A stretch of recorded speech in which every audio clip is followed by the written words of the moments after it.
Hi guys, before we get into this show, I have a confession. My microphone malfunctioned a few minutes in to this episode, and I only noticed about halfway through. So for the first half of the episode, you're only going to get my audio through my AirPods. Still clear, it's just not going to be as professional or as great sounding as the mic I've got here. But I promise this conversation gives so much. This is one of my favourite episodes I've ever done. I felt like it was such an informative, relaxed conversation that delves into various fundamental topics around human nature and desire. So please stick around regardless of the sound. But without further ado, here's my conversation with Charlotte Fox Weber. So, are we a slave to our desires? What a great opening question. I think that we don't have to be. We have a choice in how we approach our desires. I think the desires that we push away forcefully enslaves us. So ignoring them makes us more vulnerable to them. Okay.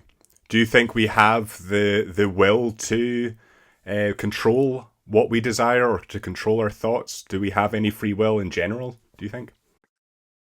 I think that we have agency in what we choose to prioritize and what we choose to value. And we have a degree of autonomy in how we decide to honor certain desires. I'm a big believer in trying not to censor our inner world.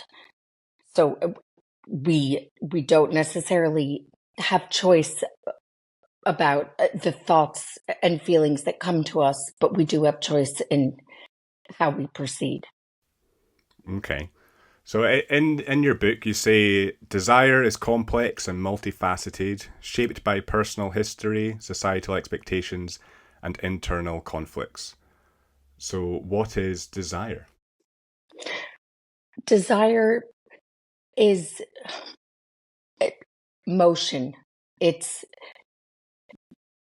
it's wanting. It's appetite, and it can be micro. It can be macro. It can be desire for instant gratification. It can be desire for larger themes in life, like freedom or wanting more desire itself. So it can be granular and also abstract. I think it's a generous concept for how it can apply. Mm. I think also just the idea of desire and just the various levels of what we desire is almost such a paradox because you have on one side your kind of surface level desires that if you become a slave to them, then that can cause problems. So that could be what you're saying there with instant gratification. If you're constantly giving in to instant gratification, then there's going to be problems. Like if you're eating junk food, there's going to be problems. If you're I don't know, scrolling social media all the time, scrolling pornography all the time, there's going to be problems. But on the other side of that, if you never give in to these kind of surface level desires or you never pay attention to what you actually want, then that can also cause problems. So is the idea maybe to find that balance in between rewarding yourself, gratifying yourself, but also doing difficult things and concentrating maybe on your higher order desires as well? Yes, and I would say that desires are an invitation for thinking about what they're really asking for. So you mentioned junk food. In my case, it might apply to consumerism. It's it's masquerading as wanting those specific things, but it's also an invitation to think about what's really going on, what it is you really want. And if you sit and do nothing but consume junk food or go shopping compulsively, I don't think that's actually giving you what you really want. So I think allow yourself to be curious about even the immediate desires for what they're representing. So is it always the case that if you're constantly finding yourself gravitating towards a certain thing that maybe distracts you, then there's always a kind of deeper desire. One of these maybe 12 desires in your book, that there's always something deeper going on there. Yes, and there always can be something deeper going on. So again, that's where free will comes in, because we could choose to only stay at the surface level, but we expand ourselves by pushing our minds to stretch beyond the immediate and to ask ourselves questions about why we're wanting to fill the void. And there are times in life when we we feel very little. We feel a lack of desire, and that in itself is an opportunity to question what's going on that is so unfulfilling and so uninspiring. I think that engaging with desire itself opens up the subject in a life enhancing way. I think it's worthwhile to make a point of thinking about desire, because it fuels bigger considerations in a way that is endlessly rewarding. Mm. So is that perhaps what you'd say to someone that is hesitant to uncover these kind of deep fundamental um, thoughts and desires in their head? Maybe they feel comfortable without going into those sorts of things, or maybe some Oh, people just feel like all they the don't have time. to. But so is it just because that's so rewarding in the end that the only way is through? I forget who said that, but yeah, the only way is through is through the difficulty, perhaps. I think we've been conditioned to be suspicious of desire. We're given a lot of mixed messages. So there are all sorts of signals pushing us to consume and to want certain things, but also to be highly suspicious and fearful of the bigger picture desires. And I think it can be intimidating, and very often it takes courage to sit with yourself and to sit with your own mind and allow yourself to ask certain questions about what you really want, because we fear that we will want the wrong things, or that we'll want what isn't possible, or that we'll want something catastrophic, or that we'll want something that is so deeply valuable that we're then at risk for losing it. So there are a lot of understandable reasons that we hold back, and I think it takes self-compassion and a leap of faith to go there. And I'm sympathetic to all the ways that we try to avoid and resist considering the whole thing. Mm. I think also in some ways it's almost harder to resist. Um, I've heard that countless stories of people who they have thoughts in their head, and then they either feel that they're controlling them, and then that means that they're a horrible person if they have a horrible thought.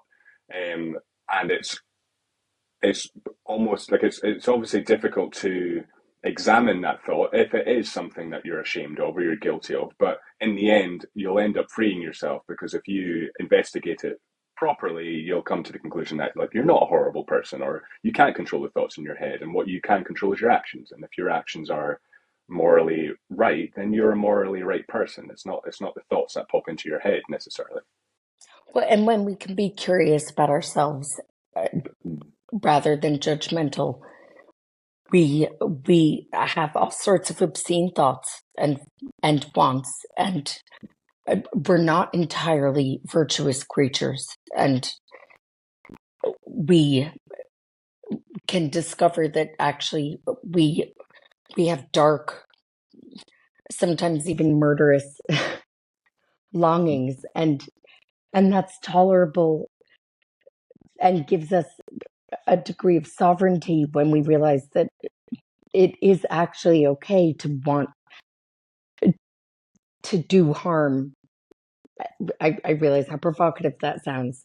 Mm. It doesn't mean that we have to then stand up and make a plan for doing harm. Mm. But the mind, the mind can have all sorts of filthy, filthy corners. Yeah, and I think we're speaking about free will there.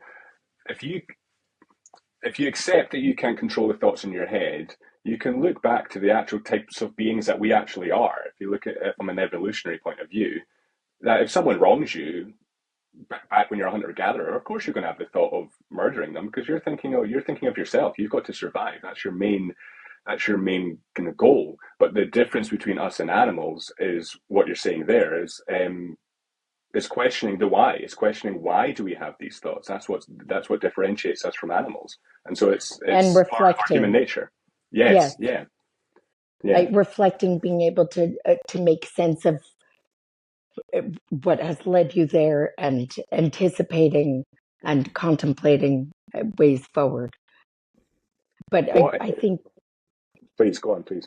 I think it can be oddly exhilarating when uh, someone in therapy or in conversation or by themselves uh, allows the liberation of recognizing the dark taboo longings and fantasies, and then it releases something in itself. Very often when someone can admit that they want to, let's say, kill their mother, just to name a big taboo, and yet a universal brief moment in time for just about every one of us. It's not as simple as truly just wanting to kill your mother. You also might adore your mother and not truly want to kill your mother, and there's something permissive about accepting that you can have a swirl of feelings, and it doesn't condemn you and put you in a box of being a terrible person. Hmm. Speaking of mothers, how much does your upbringing affect your desires? You've spoken about the kind of scripts we inherit. How much does that affect us? I think it affects us enormously. It's it's also up to us for how we recompose the ingredients of our upbringing. And by upbringing, I don't just mean family. I think culture plays a huge role in the social norms, in the expectations we have of ourselves, in the various ways we have a kind of inner book of injunctions for what we should do, what we must want. And there's so many shoulds that aren't necessarily named out loud, but we should want to get married, we should want to have children, we should want to earn a lot of money, we should want to excel academically and not earn a lot of money. I mean, I don't want to speak for everyone because it's bespoke. It varies person to person, and how we imbibe the cultural norms and cultural messaging varies depending on our personality and circumstances. But it's amazing how affected we are by our context and our surroundings. And I think it's also just this desire to fit in, and we're fighting a losing battle to kind of conform because there's so many messages that we're fed that we're not even aware of, and we're being bombarded with them all the time. And so, all the is it time. any wonder that we all kind of do the same thing, or that we all want to be connected to each other, but Mm. the messages that we're being fed perhaps are harmful, but conforming Yes, or fitting in kind of isn't as well. So it's such a minefield of where to go or what to actually want. What's the best thing to want, if you know what I mean?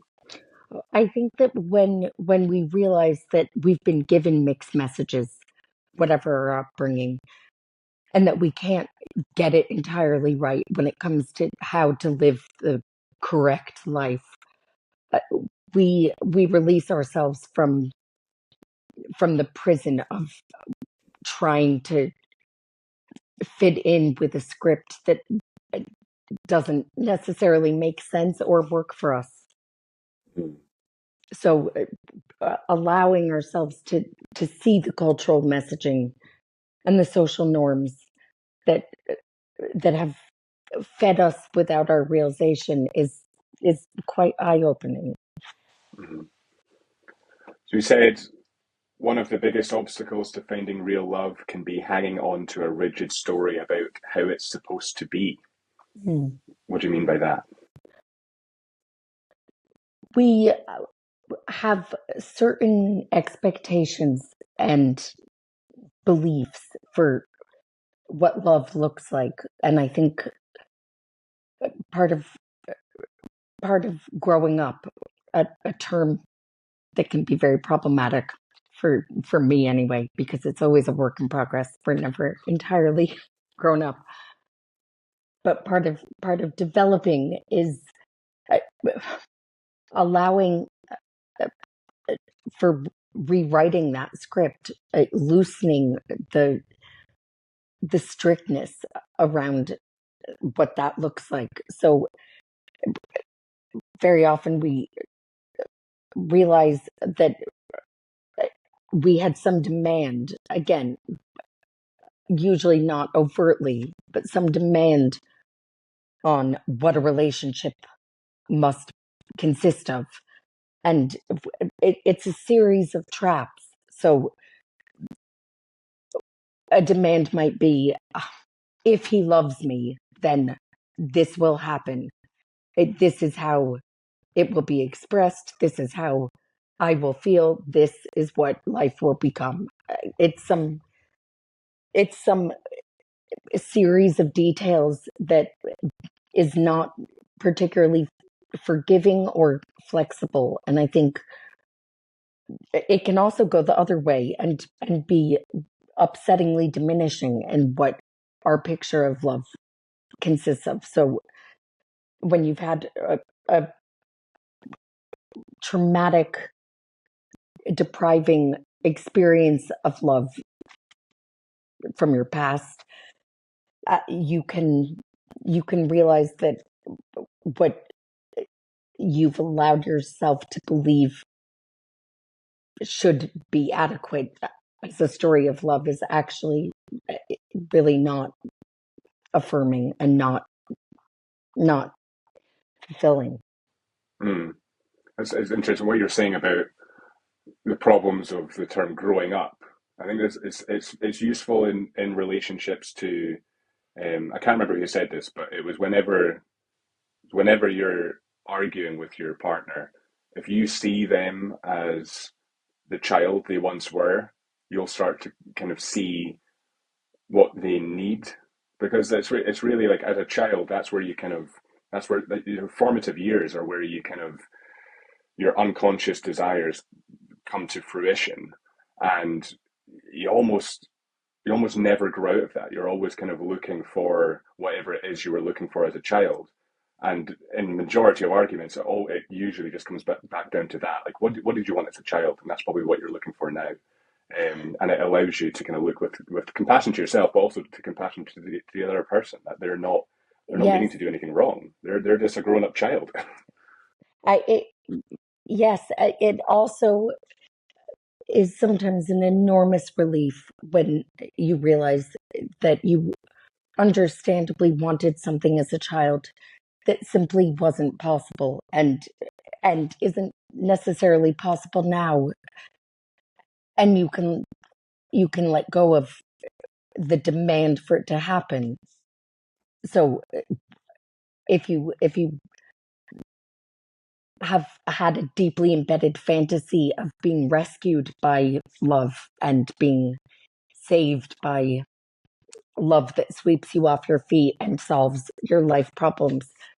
By the way, that fantasy of being rescued or being the rescuer plays out for most of us one way or another, and yet it's a myth that has so many origins in so many religions and so many cultures and books and family histories, and very rarely is it something that is deeply true in real life of what it is to love and be loved. Mm. I think it's also just what I've noticed in relationships anyway, that what you're lacking, you tend to look for in someone else, in your significant other. And I I would say if it's a good relationship, if it's a loving relationship, that usually is the case, that there's something that you're kind of lacking, or something that you've looked for since you were a child, and that other person kind of makes up for it, and it's the same for them. And I think I think also people become kind of overwhelmed with the idea that if they're arguing with their significant partner, then that's a problem. But it's obviously it's naive to think that you can live with this other human being that's had completely different experiences to you without disagreeing, or without, yeah, it can't all be Without like conflict. perfect. Exactly, there's going to be conflict. It's naive to think otherwise. But when when does that conflict become a problem? How can people know if that relationship is an issue, or if it's just a healthy conflict? It's a good question, because along with the stories of love, we all grow up with different stories of conflict.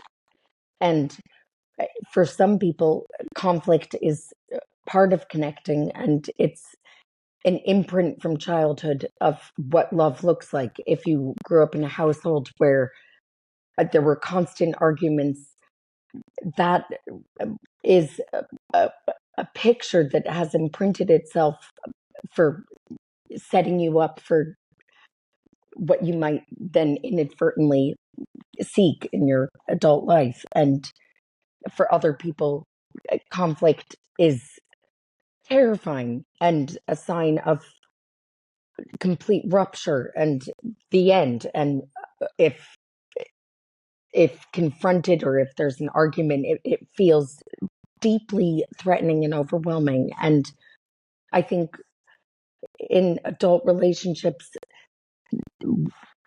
adjusting and understanding the different feelings about conflict allows for a new type of connection that surpasses the stories we grew up with, and goes beyond those rigid scripts. I think I think that conflict can be a way of connecting.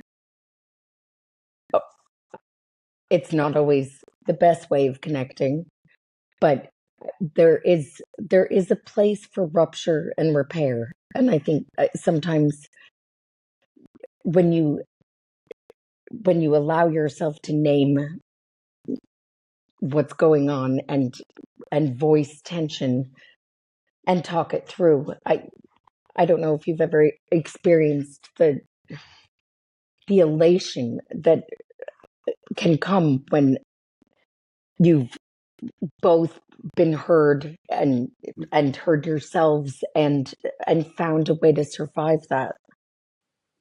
Yeah, I think it's not always, it's not the argument itself, it's how quickly you recover, or how or just how you recover from it. And I think this is why I think therapy is so useful. But then also just examining your difficult past, or just examining difficult memories, can have such a profound impact because if you've written about this as well in your book about feeling understood, and if you understand yourself more, then your partner's going to understand yourself more, and that means that in arguments the recovery is so much quicker because then you can see what it is that they're wanting, and it always kind of comes down to they just want to be understood. They want their desires to be kind of met or to at least be acknowledged. Right. And understanding doesn't always mean solving, but uh, let's say that your experience of conflict as a child was that you witnessed your parents have an argument and one of them stormed out and never came back. The end. It's understandably incredibly upsetting to be in a close relationship and then find yourself in conflict because it can feel terminal, and recovering and even knowing that it's possible to recover and find a way through is empowering and greatly relieving. And I think this is kind of connects the kind of desire to be understood connects to the desire to be noticed. It's to feel like you're being heard. You wrote the desire to be noticed has always been an essential part of the human condition. Um, why is that? Why do we need to be noticed? Where does that come from? I think it's proof of our existence. It's a sense of significance of knowing that we are alive and in relation to others, and being noticed can can play out on so many different levels. It's sometimes noticing yourself, noticing something about yourself, and just the fact that it's true. And I think that we feel very, very much alone if we feel invisible. And yet I would say that most of us feel invisible too much of the time. And that can play out sideways. It can come out in all sorts of ways. Sometimes it comes out in flamboyant, provocative grabs for attention and regrettable social media posts or out of control outbursts.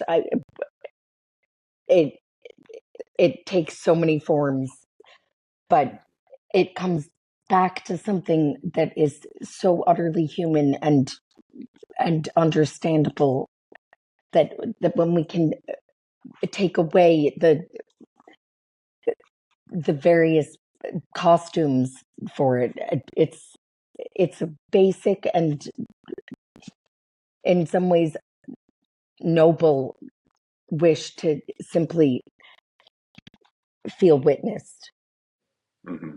I think it also just a knowledge of the idea that we need to be noticed and we want to be noticed can help you be more compassionate to other people, even strangers. I mean, one thing Mm, I kind of notice when I'm interacting with people is there's certain people that because we all put on a performance to a certain degree when we're out in public. We're all putting on a mask, but I do notice sure. there's some people who perhaps do it more. It feels like a performance. It feels like they're saying something for some other agenda other than what Mm, they actually mean. And the majority of the time, I feel anyway, it comes down to oh, you want to be seen. You're not feeling seen right now, and it's like I see it in couples as well. Like they'll be mm. talking, and it's as if they're saying something for the sake of those around them rather than the actual person they're speaking to. It's like a performance, and it's like that they're wanting to be seen, and maybe they're not feeling seen by the person they're speaking to. Yes, yes, and we shoehorn in that longing in so many ways, and often in maladaptive ways, and Mhm. it can be difficult to be around and difficult to make sense of in ourselves. And it can come in the form of complaints. I mean, I don't know if you've had the experience of the inevitable aggrievements around any big occasion when it comes to seating, uh, weddings, big celebrations. Someone, and I am certainly guilty of this from certain moments in my life, someone is offended by where they're seated because it isn't right for whatever reason. They're insulted. They have a problem with it. Whether they say it or they sulk, it's a problem. And I think that is an illustration of the wish to feel noticed and valued. And it it helps enormously to, in a way, to take it less personally and to see what may be going on behind the grumbling, the complaining, the sulking, the fuming, the silence, the ignoring, the whatever the retaliation is. We do not like to be ignored. I mean, when I say ignoring, I think the silent treatment is often a protest and punishment for feeling ignored. Hmm. I think also these society, it's helpful to like obviously not everything comes down to evolution, but it's helpful to look at these things from that standpoint of Mm. if you don't feel seen or you don't feel noticed, then you're maybe you don't feel part of the tribe. If you're not part of the tribe, then you're not gonna survive. And so it's almost obvious that you're going to feel this way because if you feel that way, then you feel like you're not going to survive, and that's scary. But of course, in the modern world, it's Yes, not a case of life or death. But still, that's the feeling you're having. but absolutely, and I think that thinking about the evolutionary origins of these things is incredibly helpful, in part because it's a great relief when you realize that we are no longer in a life and death situation, for the most part, of needing to belong, or else everything falls apart. But it does feel that way when you feel like an outsider, when you question whether you fit in. And it can be so encouraging to to understand the kind of evolutionary origins of that state of mind, but also to understand that you are you are now in a world where, for the most part, there are of course caveats, but for the most part, you can be an outsider, and sometimes you don't belong. Sometimes you don't fit in. You aren't part of the tribe in various social contexts, and surviving that is really vital. Hi, guys, just a quick message before we get back to the episode. If you're enjoying this episode, you'll love the rest of the content on my channel. So please like and subscribe. It genuinely means a lot. I know everyone says that on their YouTube channel, but it genuinely does mean a lot. It genuinely supports the podcast and it makes me feel better. So you'd be doing a good thing. Please subscribe for more content like this. Now let's get back to the episode. How much truth is there in what annoys you, or what you find what you find annoying in other people is a projection of what you almost find annoying about yourself, or what you feel self-conscious about yourself? It's one of those truisms that I sometimes kick against and agree with. I think very often when we're particularly agitated and bothered by something that is glaringly obvious in another, it's some disavowed part of ourselves. There are exceptions, and it doesn't necessarily mean that we're as appalling as the person we're appalled by. But I think that we we do project the unwanted parts of ourselves onto others. And sometimes we project the fantasies we have of ourselves onto others. It can go in either direction. Mm-hmm. And you've spoken about the importance of autonomy and feeling like you're in control of your life. I recently had William von Hippel on, and he wrote a book called The Social Yes. Paradox, which is about the imbalance between connection and autonomy. And his idea is that we're tipping the balance too far towards autonomy in the modern world, that we're kind of losing the connection side of things. And this perhaps started in, I don't know, the millennial generation of being a more individualistic generation, focusing on themselves, focusing on big dreams, and that's maybe come at the cost of connection. And then you've got social media, which just exacerbates the problem.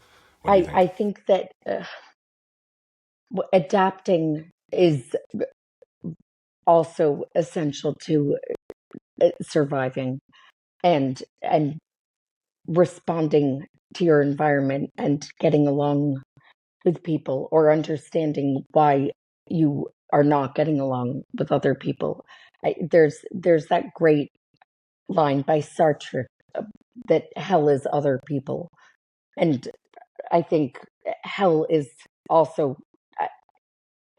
being without other people. I think it's a contradiction that we have to grapple with, that we are relational beings, and we are not just solipsistic individuals in our own universe. We are here with other people and other expectations and pressures, and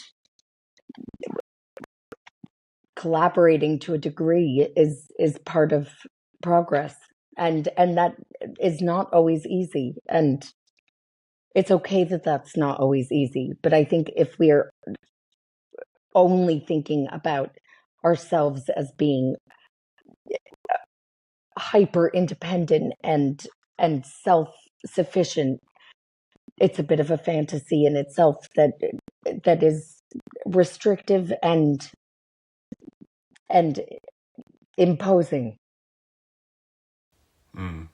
And practically, how can someone thread that needle of feeling autonomous, feeling like they're in control, feeling like they're focusing on their aims, but then also connecting with others? If someone's maybe too far towards the autonomous side, that they've kind of gotten used to doing things alone, how can someone reconnect or um, connect with others? I'm very much in favor of looking at what's possible, and that often starts with any step. And rather than demanding some gargantuan achievement of utter life changing connection, start anywhere. It could be connecting with the person at check-in when you are buying a ticket for something. It could be an unlikely, surprising encounter. It's always possible to have a fresh experience in some way, and I think that's where that's where change can occur without being an unreasonable resolution to radically transform yourself overnight. And I think allowing the different sides of yourself to coexist. So if you're used to being by yourself and doing things on your own, and it's hard to let people in, it is important to respect that part of yourself, and not be unreasonable in your insistence on immediately changing. And invite in just a moment of something new that's possible, but start small, which I realize is very different from what I've said about having the big desires. But when it comes to actions, start small.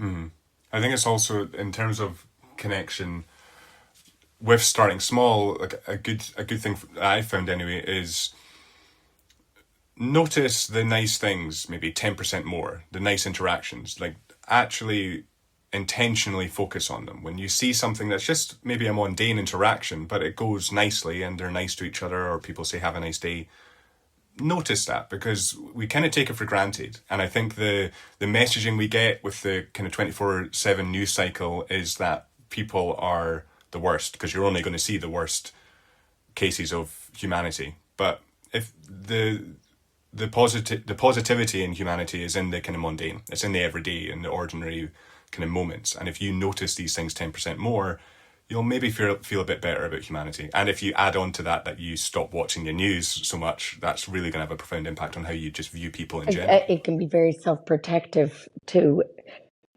reduce the dosage of news if it's upsetting you in an everyday way. And I think it is part of self-care to reduce harm. If you are constantly feeding yourself with misery and proof of awful things happening, and you can always find awful things happening, but you're right about allowing yourself to appreciate and make a point of noticing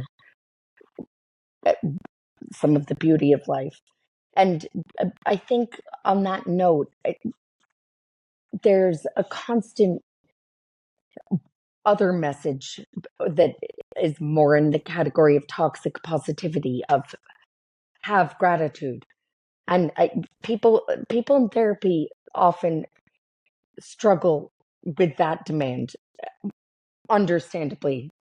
I can really understandably, because it's another pressure, and feeling grateful or being instructed to feel grateful.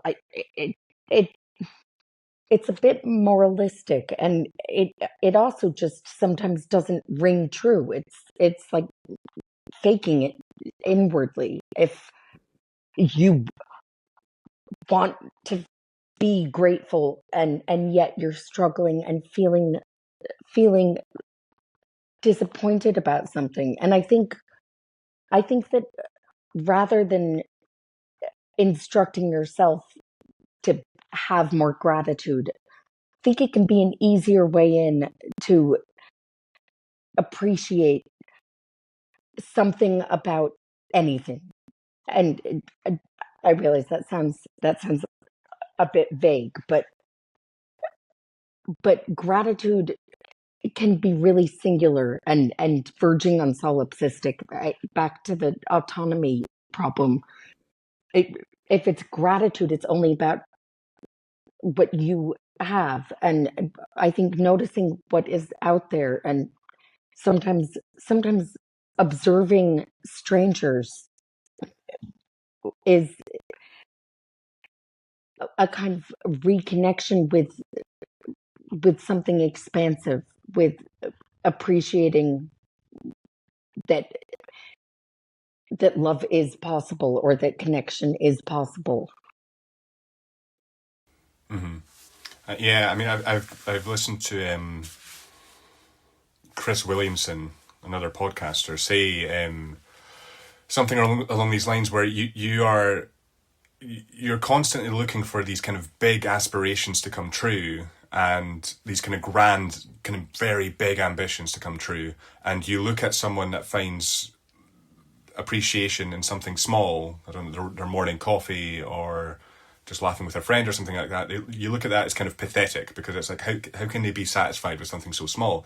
But it's the opposite. It's that person is actually the threshold for them to be satisfied or for them to be happy is smaller than you. And the truth is, if you have these kind of big ambitions, it's likely that you're going to achieve the ambition then you're going to move on to the next big ambition, because that's just your kind of your nature that you probably need to address at some point.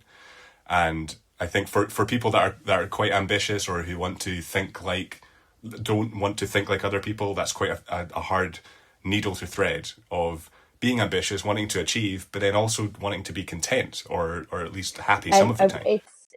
It's amazing that you mentioned him. I was on his podcast, and Yes.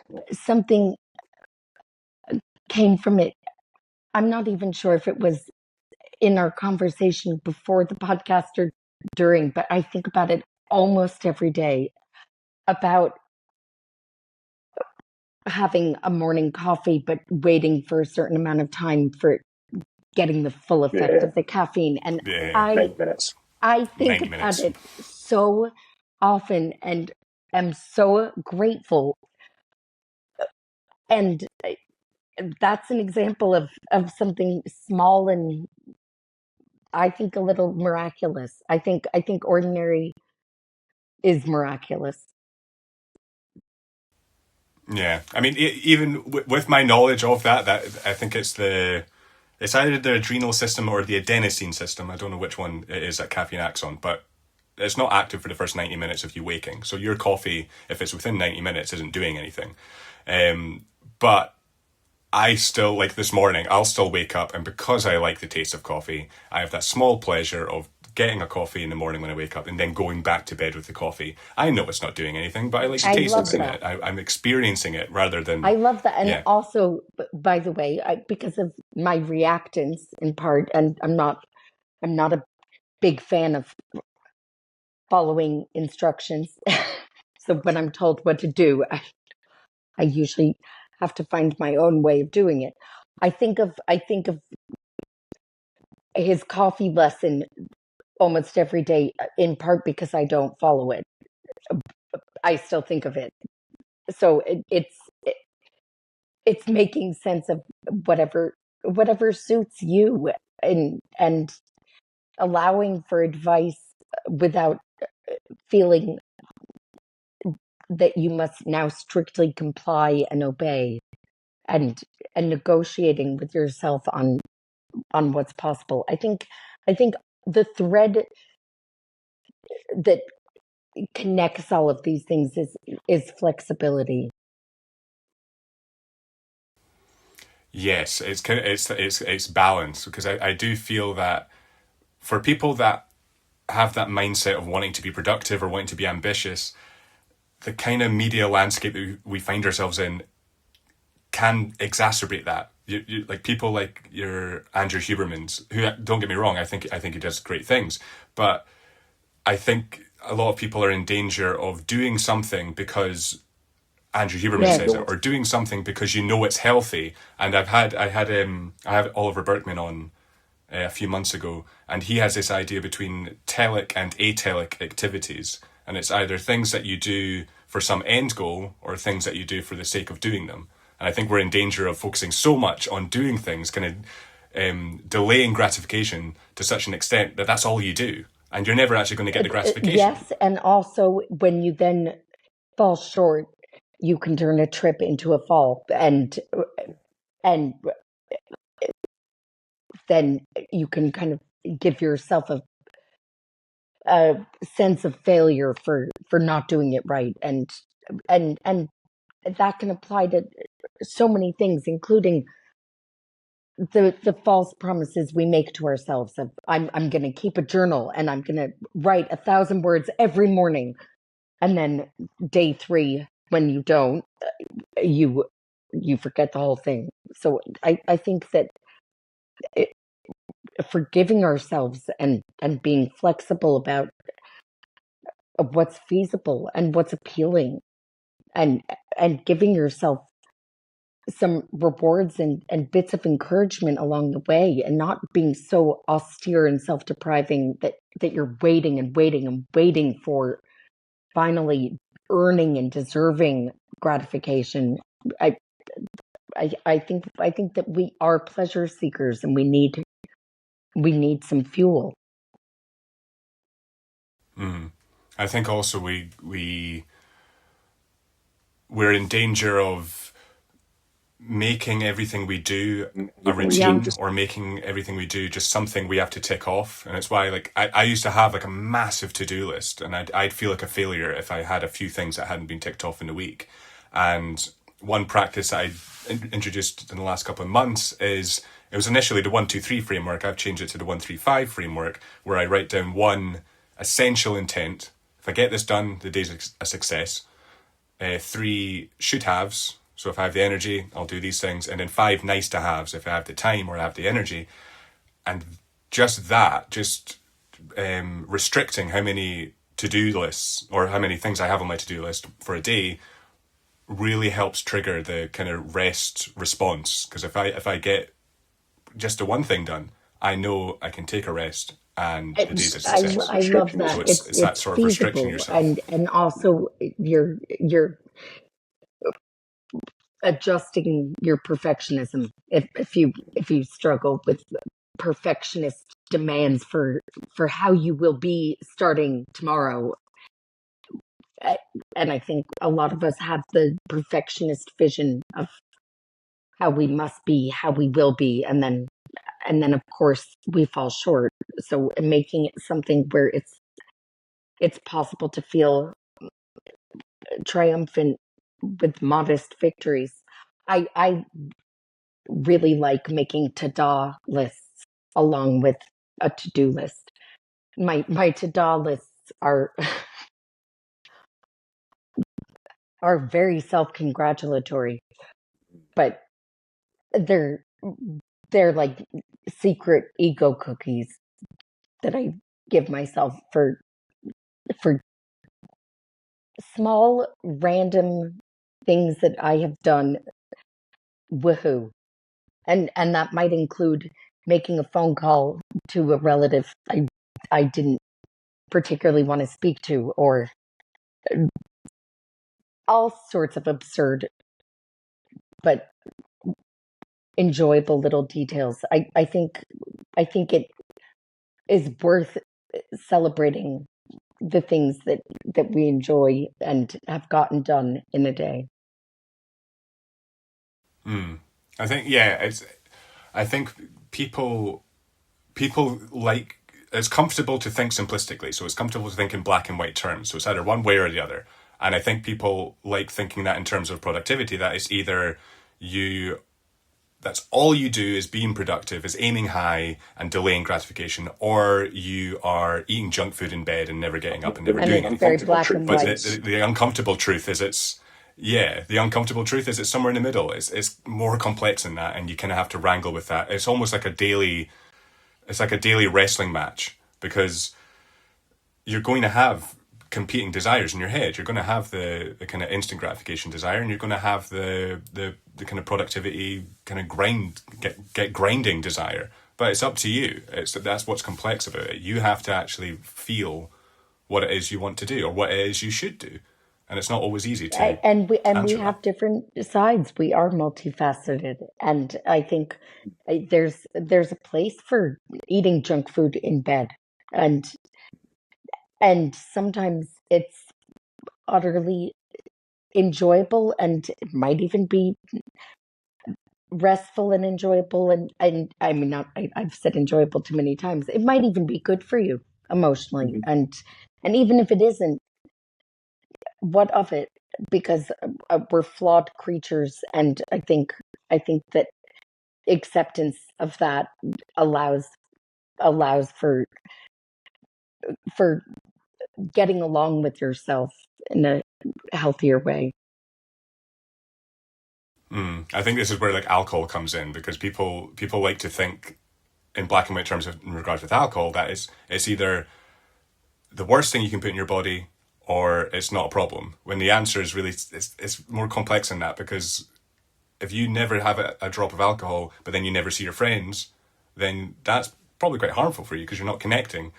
But if you, yeah, I don't want to give too much advice around alcohol because I'm not an expert, but it's more nuanced than that. It's no more nuanced than it's either good for you or it's bad for you, because yeah, physically it's bad for you. There's not really a healthy way of drinking alcohol. But from a psychological standpoint, if you never see your friends and you never connect with anyone, um, it acts as that kind of social lubricant, and it's the way I look at alcohol, and I think people like to think of it in terms of kind of black and white. It's either right or it's wrong, whereas it's And down to the I think individual. for some individuals, they they can't they can't have any alcohol without it being a true problem, and for others, it's possible to drink, and there's a place for it. But I think for all of us, we have a shadow side, and we have certain things that we struggle with, and it's unrealistic to think that we can be perfect at living. Hmm.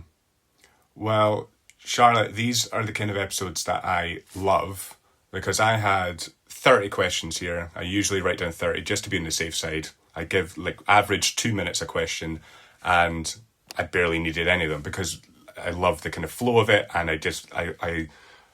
I had the ideas in my head as we were kind of talking, and I had the questions in my head, and that's the episodes I'm striving for, is that kind of conversational Oh well, I love that. episodes. So I'm yeah. grateful that you allowed yourself to go off the script and allow us to have a fresh conversation. So thank you. So where can people go to stay up to date with what you're doing? Where can people buy the book? Um, Yeah. what we want is available online from most places.